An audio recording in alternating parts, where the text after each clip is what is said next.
میں ہوں عاد اور میں نوح علیہ السلام کی اولاد میں سے ہوں۔ اب اللہ کی عذاب کا انتظار کرو۔ وقت گزرتا گیا، انسان دنیا کی محبت اور شیطان کے بہکاوے میں آ کر اپنا راستہ بھولتا گیا۔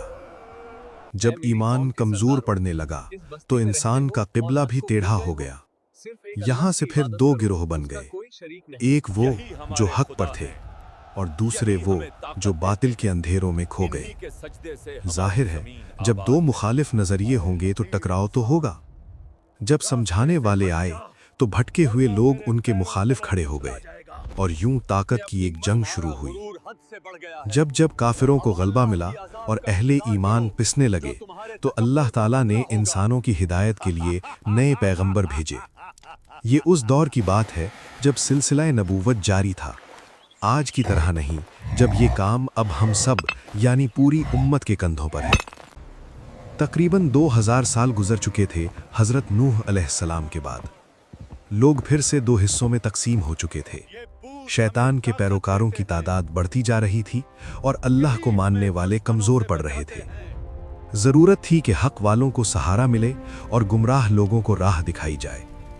حضرت نوح علیہ السلام کی اولاد میں ایک نہایت طاقتور شخصیت ابھری جن کا نام عاد تھا۔ انہی کے نام پر اس قوم کا نام قوم عاد پڑا۔ جب ان لوگوں میں شرک اور برائیاں عام ہو گئیں تو اللہ نے انہی کے قبیلے میں سے ایک شخص کو چنا، حضرت ہود علیہ السلام، تاکہ کوئی یہ نہ کہہ سکے کہ یہ باہر کا آدمی ہے۔ حضرت ہود علیہ السلام نے آتے ہی اپنی قوم کو وہی دعوت دی جو ہر نبی کی دعوت تھی۔ اے میری قوم، صرف ایک اللہ کی عبادت کرو، اس کی ذات میں کسی کو شریک نہ ٹھہراؤ، کیونکہ اس کے سوا تمہارا کوئی معبود نہیں۔ لیکن قوم کے سردار جو اپنی طاقت اور دولت کے نشے میں چور تھے کھڑے ہو گئے۔ انہوں نے کہا، اے ہود، ہمیں تو تم بے وقوف لگتے ہو اور ہمیں یقین ہے کہ تم جھوٹ بول رہے ہو۔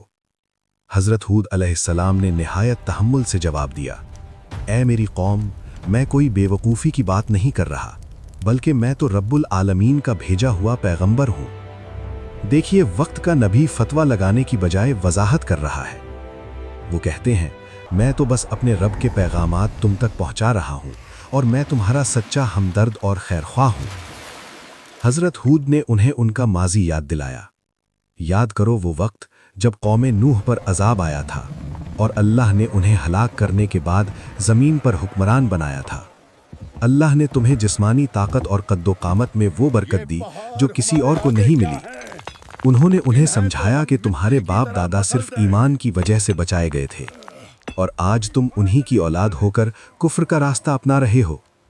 مگر وہ ڈھیٹ تھے، کہنے لگے کہ کیا تم اس لیے آئے ہو کہ ہم صرف ایک اکیلے خدا کی عبادت کریں اور انہیں چھوڑ دیں جنہیں ہمارے باپ دادا پوجتے آئے ہیں؟ کیا ہم اپنے ان معبودوں کو چھوڑ دیں جنہیں ہم مشکل کشا اور حاجت روا سمجھتے ہیں؟ وہ اپنی ضد پر اڑے رہے اور کہا، اگر تم سچے ہو تو لے آؤ وہ عذاب جس سے تم ہمیں ڈراتے ہو۔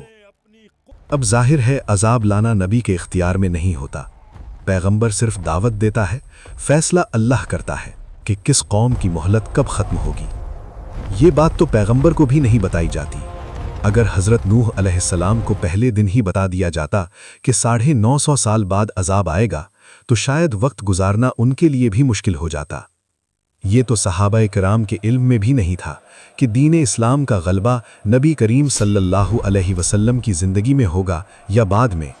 تبھی تو حضرت عمر رضی اللہ عنہ نے تلوار اٹھا لی تھی کہ جو کہے گا رسول اللہ وفات پا گئے ہیں، میں اس کا سر قلم کر دوں گا، کیونکہ اس وقت تک روم اور فارس کی سلطنتیں نہیں گری تھیں اور اللہ کا وعدہ تھا غلبے کا۔ انہیں کیا خبر تھی کہ یہ عظیم فتح ان کے اپنے دور خلافت میں لکھی گئی ہے۔ حضرت ہود علیہ السلام نے اب سخت لہجہ اپنایا۔ انہوں نے فرمایا، اب تمہارے رب کی طرف سے تم پر عذاب اور پھٹکار لازم ہو چکی ہے۔